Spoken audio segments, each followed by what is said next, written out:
Good day mga ka-AXS grinders. So, update tayo for date December 8 Sunday.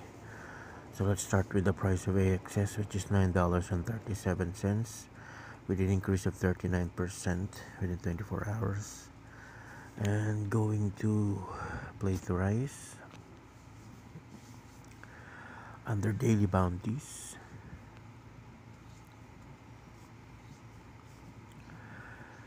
Okay, and standard board.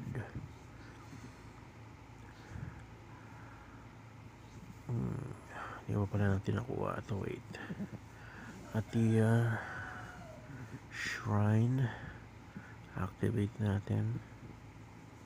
Ba't wala? Wait. Activated na pala siya. So, verify na lang natin yan.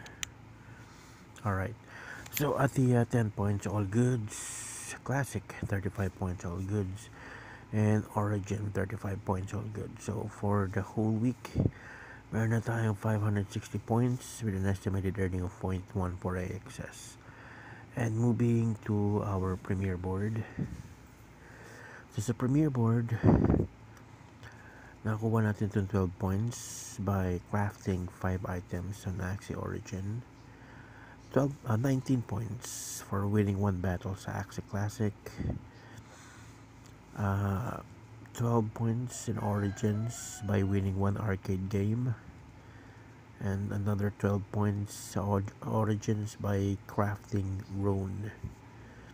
So for the whole week ng Premier, meron tayong 2,372 points na may estimated earning na 0.58 AXS. Punta ngayon tayo sa staking. So for staking, 33.38 to 1 in AXS na may estimated amount of $313.62 and claimable rewards na 0.135717 AXS na kukunin natin this coming Wednesday.